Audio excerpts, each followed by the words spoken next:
I buried my husband 6 months ago, but yesterday I saw him alive at the grocery store, and everything I thought I knew was a lie.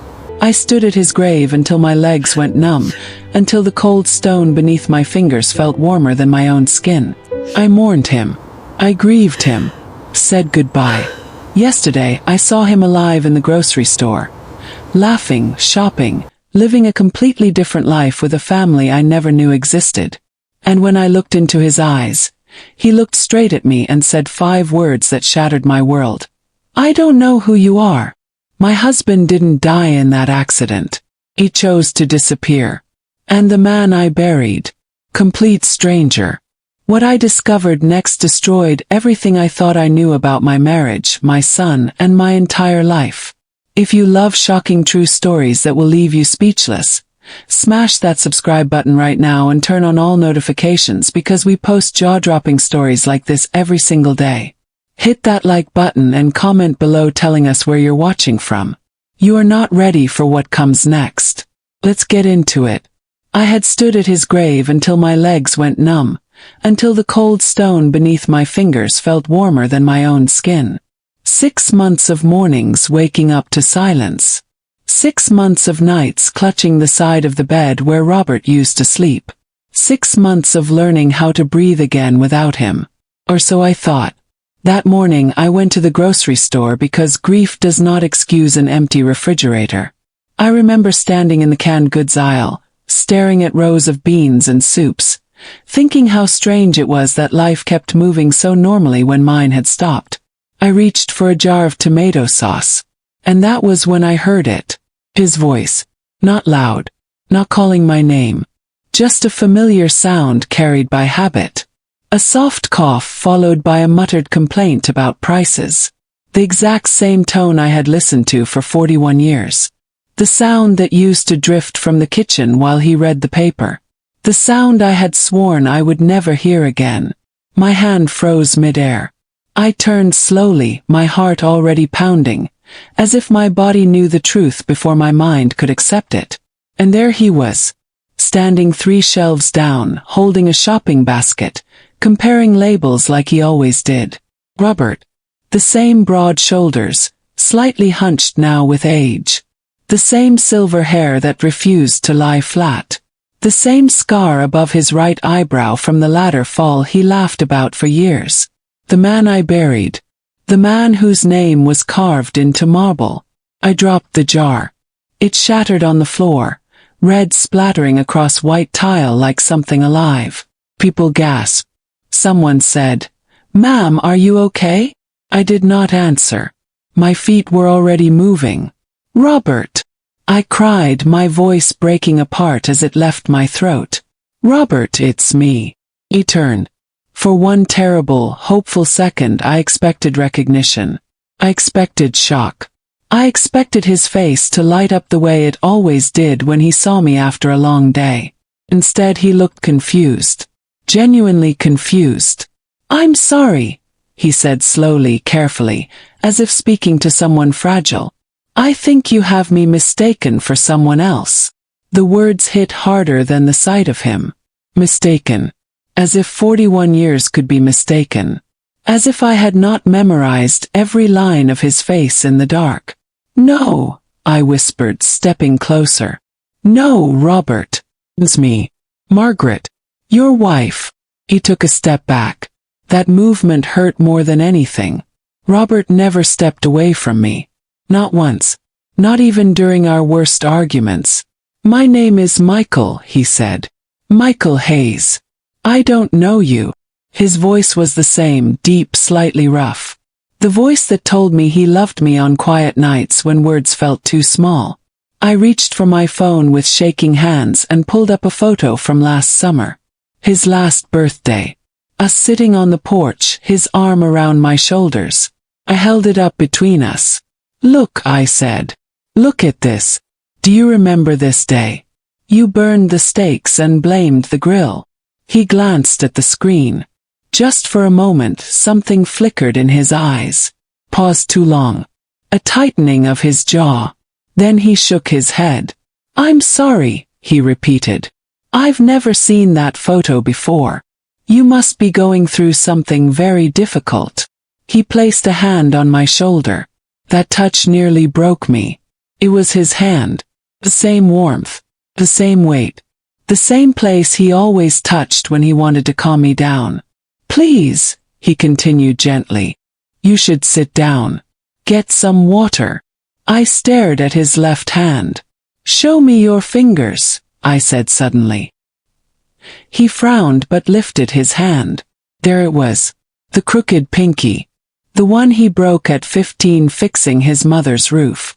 The one I used to tease him about when we held hands. My stomach dropped. I have to go now, he said quickly, already turning his cart away. I truly hope you feel better. And just like that he walked away. I stood there shaking while an employee cleaned the mess at my feet. People avoided my eyes. Someone whispered, "Poor woman." They were wrong. I wasn't poor. I was terrified. Because as I watched him disappear toward the checkout, one thought screamed louder than my grief ever had. If my husband was alive, then who was buried in his grave? And whatever the answer was, I knew my life was about to break open in ways I could not yet imagine. I should have left the store. I should have gone home, locked the door, and told myself grief had finally broken something inside me. That would have been easier, cleaner. But I didn't leave. I watched him from the end of the aisle as he paid for his groceries. He used cash. I noticed that because Robert always used a card and complained about keeping receipts. This man didn't take one. He folded the bills carefully, the same way my husband used to, pressing the edges flat with his thumb. My chest felt tight, every breath shallow. When he pushed the cart toward the exit, my feet moved without asking permission. I followed at a distance, ducking behind displays, pretending to read labels. I felt ridiculous and desperate and completely awake all at once. Outside, the afternoon air hit my face. He loaded his groceries into an old sedan. White paint dulled by age, a dent along the rear door. Not the car Robert owned. Not the car he loved and polished every weekend. Still, the way he placed the bags inside was unmistakable. Heavy items first. Bread on top. Eggs last. I memorized the license plate without realizing I was doing it. He pulled out of the parking lot and drove away. I stood there for a few seconds, my hands clenched at my sides, then walked to my car. The one Robert bought me 2 years before the accident, saying he wanted me to have something safe, something reliable. Followed him. I stayed 3 or 4 car lengths back. Close enough not to lose him. Far enough not to be noticed. My heart pounded so loudly I was afraid it would give me away. We passed streets I knew, then turned into neighborhoods I rarely visited. The houses grew smaller, older, more modest. He slowed and turned onto a quiet street lined with trees and low fences. He parked in front of a simple house painted a pale green, the kind of color meant to feel cheerful. A white picket fence framed a small yard. Wind chimes hung near the porch. He stepped out with the grocery bags. Then the front door opened. A woman appeared. Mid-50s. Maybe younger than me by a decade. Dark hair pulled back. No makeup. Wearing a sweater that looked lived in. She smiled when she saw him. Not a polite smile. Familiar one. She leaned in and kissed his cheek. My vision blurred. She took one of the bags from his hands, speaking to him softly. I couldn't hear the words, but I recognized the intimacy. Ease. The comfort of shared routines. Then 2 children burst through the doorway. A boy and a girl around 8 and 10. They ran straight toward him, arms flung wide. "Grandpa!" the girl shouted. "Did you bring the ice cream?" He laughed. That laugh. The sound hit me like a physical blow. Lopsided and warm. The laugh I heard in our kitchen for decades. The laugh I thought I would never hear again. He crouched down, letting them climb onto him, balancing grocery bags with practiced skill. The woman watched, smiling, her hand resting lightly on his back. They all went inside together. The door closed. I sat frozen in my car, parked halfway down the street, my hands gripping the steering wheel. The sun streamed through the windshield, warming my face. Only then did I realize I was crying. Not sobbing. Not gasping. Just steady tears sliding down my cheeks. 41 years of marriage. 6 months of mourning.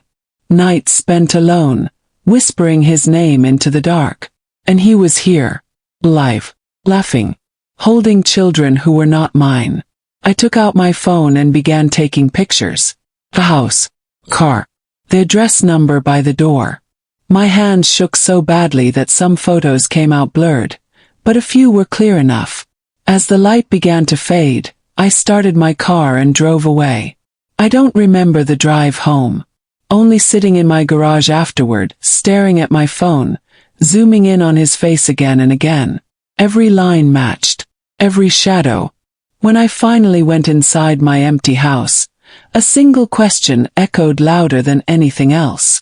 If Robert was alive, then who had I buried? If this story has you completely hooked right now, please do us a huge favor. Hit that like button and drop a comment telling us what you think is going to happen next. Subscribe to our channel if you haven't already because we share shocking stories like this every single day. You won't believe what Margaret discovers next. Let's keep going. I didn't sleep that night. I sat at the kitchen table with a single lamp on, the rest of the house swallowed by darkness. My phone lay beside old photo albums spread open like evidence at a crime scene. I moved between them slowly, deliberately, as if speed might break whatever fragile thread was holding me together.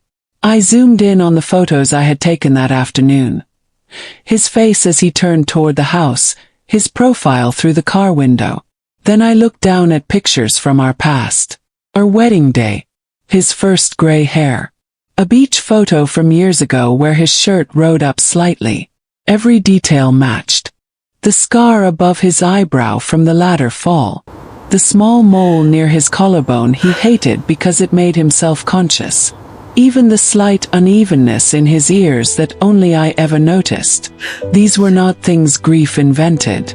These were facts etched by time. I pressed my fingers to my lips to stop them from trembling. Twins didn't share scars. Strangers didn't share memories written into flesh. I stood up and paced the house, my footsteps echoing in rooms that suddenly felt unfamiliar. This place was supposed to be my safe space. The home Robert left me. Now it felt like a stage set built on a lie.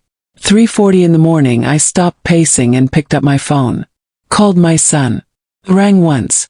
3 times. On the 4th ring Nathan answered. His voice thick with sleep. Mom, do you know what time it is? I need you to come over right now, I said. Mom, it's the middle of the night. Did something happen? Yes, I said. Something happened. Another pause. Longer this time. Mom, if this is about Dad again, we talked about this. You've been through a lot. Grief can do strange things. I saw him yesterday, I said. I saw your father. Alive. Silence. Then a breath. Dark. Controlled. Mom, what did you take? Did you miss your medication? I followed him home, Nathan. I saw where he lives. I saw his family. My voice didn't shake. That seemed to scare him more.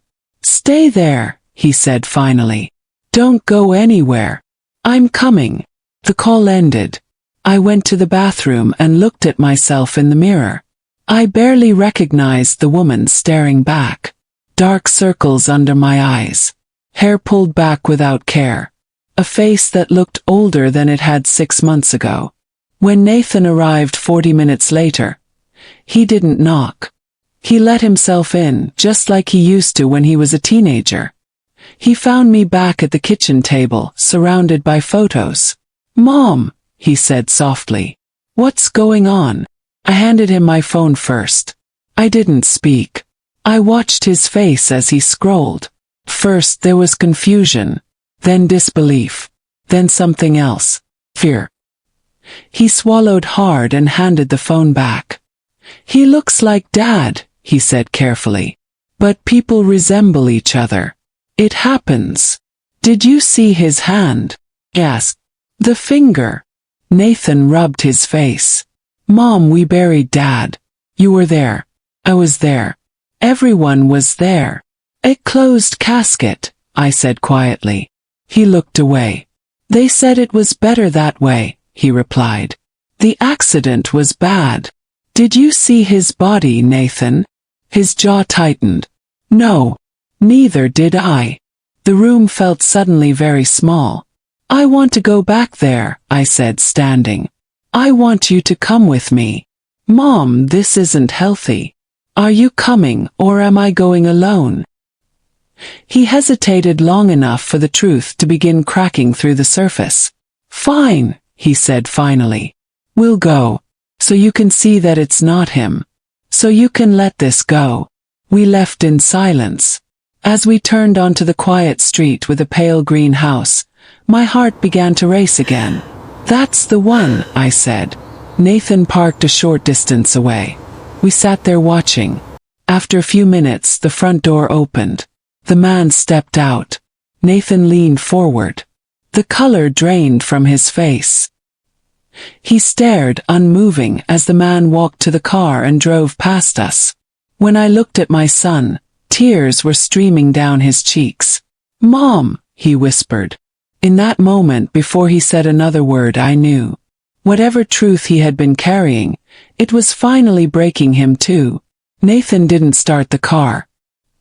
He sat there gripping the steering wheel, his forehead resting against it, his shoulders shaking. I had seen my son cry before, when his first marriage failed, when his dog died, but never like this. This wasn't grief. This was collapse. Mom, he said finally, his voice broken. I'm so sorry. Those words landed with terrifying clarity. Sorry meant guilt. Sorry meant knowledge.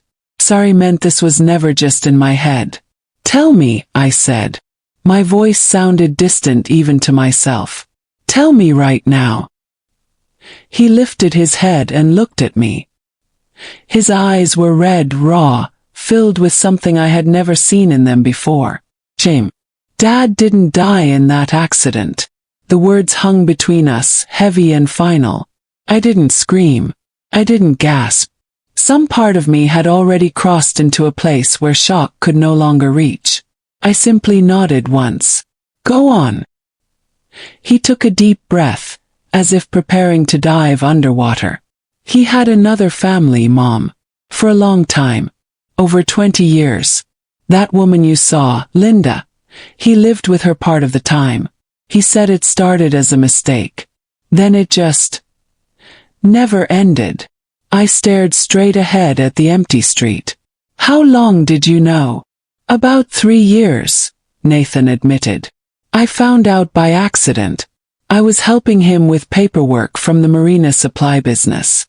I saw duplicate bills, utilities, insurance, 2 households, the marina supply business, the job that kept him traveling constantly, the job I had defended to friends when they said he was gone too much. And you said nothing. He wiped his face with his sleeve. He begged me not to tell you. He said it would destroy you. He said if you found out you would take half of everything. The business, the house, everything he built. Everything we built, I corrected. Nathan nodded miserably. 6 months ago he came to me with a plan. He said he wanted to end the double life and be with her for good. But if he divorced you, he would lose too much. So he decided it would be easier if you thought he was dead. My hands began to shake. Easier for whom? For him, Nathan whispered. And, for me. I turned to him sharply. For you. He looked away. If he died, everything passed to me automatically. The business. The accounts. He transferred most of the money to himself first, under a different name. The rest came to me. I thought I could take care of you. Give you an allowance. Make sure you were okay. An allowance. Like a child. Like a stranger. How did he fake it? Asked. My voice was eerily calm. Nathan swallowed. There was a man. Homeless man. Terminally ill. No family except a niece he never saw. Dad paid him. Paid the niece, Rachel. They staged an accident. Dad used his documents. The man, George, died in the hospital under your husband's name. The body was badly damaged. The casket stayed closed. The world tilted. I remembered the phone call from the police. Nathan insisting I not see the body. The funeral I sobbed through while people held my hands and told me how strong I was. You let me bury a stranger, I said. Yes. You let me mourn him. Yes. You watched me fall apart for 6 months. Nathan broke down completely. I didn't know how to stop it once it started. I thought if enough time passed you would heal. That it would be kinder this way. Kinder. I laughed then. A short sound with no humor in it. You stole my right to the truth. You stole my grief and replaced it with a lie. I closed my eyes, breathing slowly, carefully. Take me home, I said. Mom, we need to talk about this. Take me home. He started the car. Neither of us spoke on the drive back. When we arrived, I got out without looking at him. Mom, please, he called after me. I didn't answer. Inside my house, I sat on the edge of the bed and looked around at the life I thought I had lived. 41 years of loyalty, of compromise, of believing in the man beside me. It had all been a performance.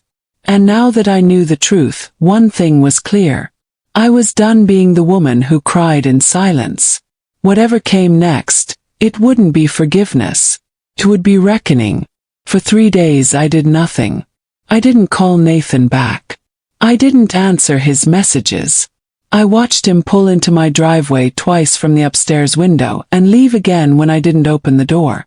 I let the phone ring until it stopped, then ring again. 41 years of loyalty had trained me to always respond, to always fix things. This time I chose silence. Not the silence of fear. The silence of calculation. I slept little, but I was no longer pacing or crying. Something inside me had shifted. Grief had burned itself out, leaving behind a cold, steady clarity. I replayed everything Nathan had told me, not as a wife or a mother, but as a witness. Fake death, stolen identity, hidden assets, forged signatures, purchased body. This wasn't betrayal. This was a crime. On the 4th morning, I woke up before dawn and knew exactly what I was going to do. I took a long shower, letting the hot water ground me. I dressed carefully, choosing clothes that made me feel like myself again. Not the widow everyone pitied.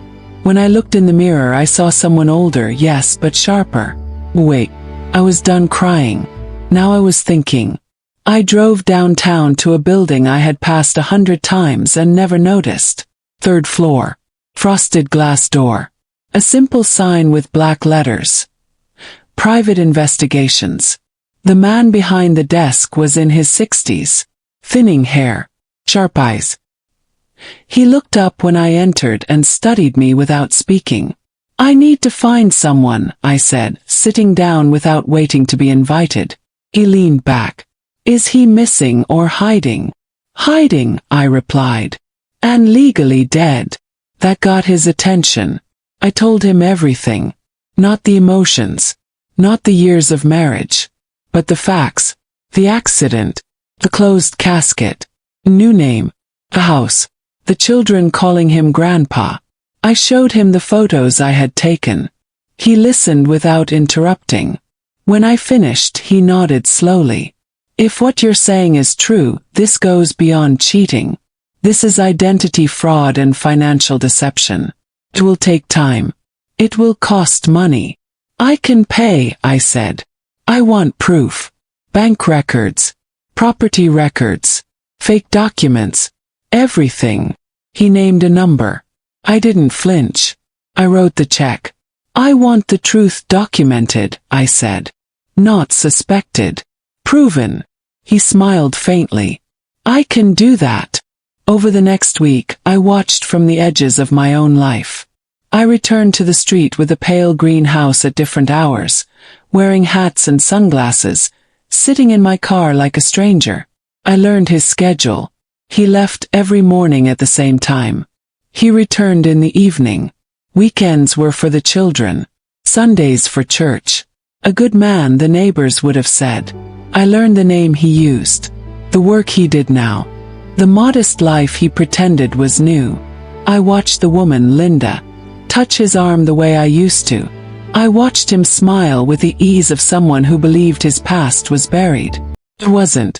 The investigator, Mr. Harrison, called me 7 days later. I have enough for a full report, he said. You should come in. The folder he handed me was thick, heavy, real. Fake birth certificate, issued years after my husband was supposedly born. Bank accounts opened under the false name, with nearly $2 million transferred before the accident.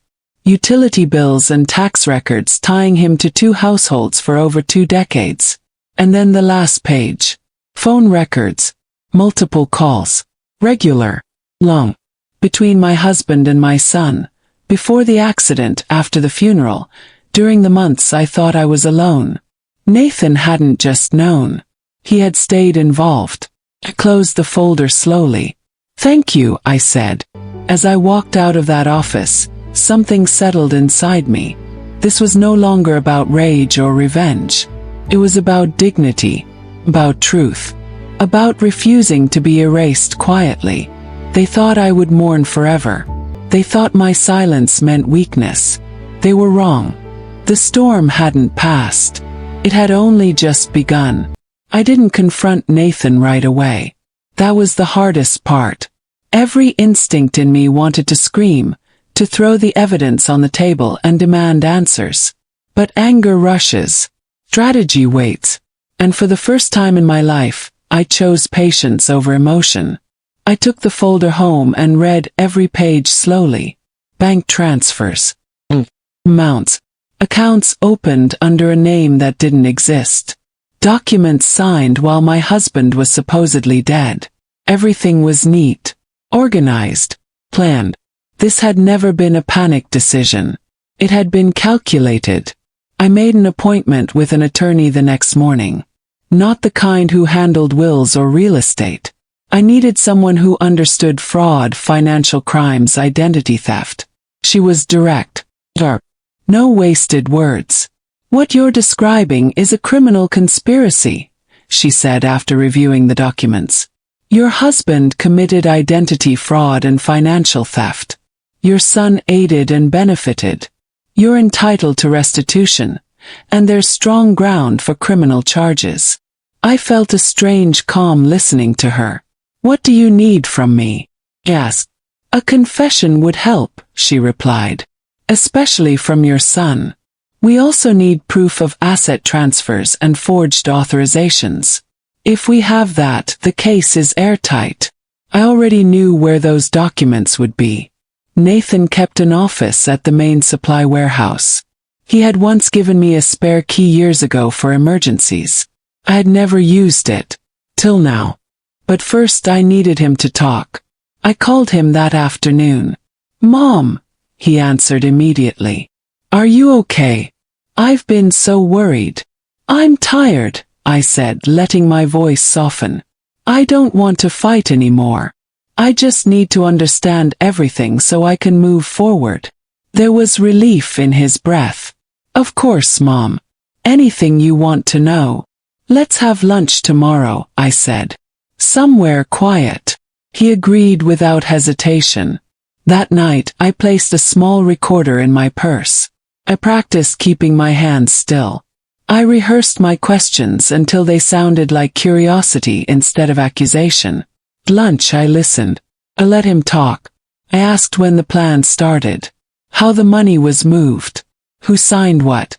Where the proceeds from the sales had gone. Each answer came easily to him now. Unguarded, confident that I was still his mother, still safe. He didn't notice the recorder. He didn't notice that every word was sealing his fate. While we ate, my attorney, Ms. Catherine Wells, and the investigator were already at work. With the evidence I had provided, they secured emergency access to financial records. The transactions told the rest of the story. Forged signatures, unauthorized sales, funds wired into accounts Nathan controlled. By the time lunch ended, the trap was closed. That afternoon, Ms. Wells filed the complaint with the district attorney. Fraud, forgery, financial exploitation, identity theft. 2 hours later she called me. The case has been accepted. Warrants are being prepared. I sat alone in my living room when the call ended. The house was quiet. No music, no television, just the ticking clock on the wall. I thought of the woman I had been 6 months ago, crying into an empty pillow, begging a dead man to come back. That woman wouldn't have survived this moment. But I was no longer her. I didn't feel joy or triumph. I felt resolved. The truth was no longer mine alone. Soon it would belong to the law. The first call came at dawn. It wasn't Nathan. It was my attorney. They've issued the warrants, she said. Your son was taken into custody early this morning. No resistance. I closed my eyes and let the words settle. Somewhere across the city, Nathan was being handcuffed, read his rights, led into a car in front of neighbors who once admired him. The weight of that didn't feel like victory. It felt like inevitability. An hour later, my phone began to ring. Nathan. Over and over. I didn't answer. Then a message from his wife. Jennifer, short, shaking. What did you do? I set the phone face down and made coffee. By noon, the news had spread through the family. Cousins, old friends, people who had stood beside me at the funeral, who had hugged me and said I was strong. Now they were calling to ask questions they didn't want answered. I ignored them all. At 2 o'clock in the afternoon, my attorney called again. There's something else, she said. The identity he's using, Michael Hayes, is being formally invalidated. The accounts under that name have been frozen. He has nowhere to hide. That was the moment I knew I needed to see him. Not to argue, not to explain, but to end it. I drove back to the quiet street with the pale green house. I parked directly in front this time. I didn't hide. I didn't watch from a distance. I walked to the door and rang the bell. It was the woman who opened it. Linda. She looked at me with cautious politeness, the kind reserved for strangers. Can I help you? I'm here to see Michael, I said. It's urgent. She hesitated, then nodded. He's in the backyard. She stepped aside. He was standing near the fence, tools in his hands, sleeves rolled up. For a second he didn't see me. Then he turned. The recognition was immediate. Margaret, he whispered. I held out the envelope. These are legal documents, I said calmly. You need to read them. His hands trembled as he took the papers. His eyes moved quickly across the page. I watched the color drain from his face. What is this? He asked. What did you do? I did nothing, I replied. I told the truth. He looked past me toward the house. Does she know? I raised my voice just enough. She knows now. Linda appeared behind him, confusion on her face. Robert. What? He didn't answer. I'm his wife, I said. His legal wife. We were married for over 40 years. The man you know as Michael doesn't exist. The silence that followed was unbearable. Linda stared at him. Is this true? He closed his eyes. She stepped back as if the ground had shifted beneath her feet. You said you were widowed, she whispered. You said you had no one. I had someone, I said. Me. He fell to his knees on the concrete. Margaret, please. I can explain. No, I said. You've explained enough. You chose deception. You chose theft. You chose to erase me. Sirens wailed faintly in the distance. They're coming, he said hoarsely. Yes. I turned to leave. "Margaret," he called after me. "For the years we shared. For what we were." I stopped, but I didn't turn around. "What we were was real to me," I said. "That's why you'll never understand what you destroyed." I walked away as the sound of approaching sirens grew louder. I didn't look back when the police pulled up. I didn't watch them lead him away. Daylight had finally reached the truth. And nothing built on lies survives the light. Robert died 3 weeks later. Not in the dramatic way people imagine. Not in a courtroom or in handcuffs. He suffered a heart attack in the holding facility while awaiting formal charges. The call came early in the morning, calm and procedural, as if informing me of a missed appointment. "He passed at 5:20 a.m., the voice said. "You're listed as next of kin." For a long moment I said nothing. I didn't feel relief. I didn't feel sorrow. What I felt was distance, as if the man they were describing no longer belonged to my life in any meaningful way. "Cremate him," I said finally. "Scatter the ashes at sea. No service." There was a pause. "Are you certain?" Yes. He had already taken enough from me. He wasn't taking one more performance. The legal process moved forward without him. The invalid identity was erased. The accounts were returned to their rightful status. The assets that had been hidden, sold, or transferred under false authority were recovered and redistributed by the court. What was stolen came back to where it belonged. Nathan accepted a plea deal. He was sentenced to prison time for financial fraud and forgery. Not a lifetime, but long enough to understand the cost of his choices. We spoke once after the sentencing. It wasn't forgiveness. It was clarity. "I love you," I told him. "But love doesn't erase consequences." He nodded. For the first time he didn't argue. Months passed. The house felt different. Lighter. I redecorated. Not to erase memories but to claim space. I returned to the hobbies I had abandoned years ago. I traveled with friends. I laughed without guilt. I slept through the night. Grief hadn't destroyed me. Silence had. And truth had saved me. One afternoon, I visited the cemetery where a stranger lay beneath my husband's name. I stood there briefly. Not to mourn but to close the door on the woman I used to be. That grave didn't hold my husband. It held my innocence. I left without looking back. Today my life is quieter. Smaller in some ways. Stronger in all the ways that matter. I no longer confuse loyalty with self-erasure. I no longer believe love requires silence. I learned that dignity is not granted by marriage or blood. It is claimed the moment you refuse to be lied to any longer. And I learned that even after betrayal, even after years of deception, it is never too late to choose yourself. That choice changes everything. And that is the end of Margaret's powerful, heartbreaking, and ultimately triumphant story. If this moved you, if it shocked you, if it reminded you that the truth always finds its way to the surface, please do 3 things for us right now. First, smash that like button. Second, subscribe to our channel and turn on all notifications. We share jaw-dropping, emotional true stories like this every single day. Third, drop a comment below telling us what city you're watching from and what time it is. We love hearing from you amazing people all over the world.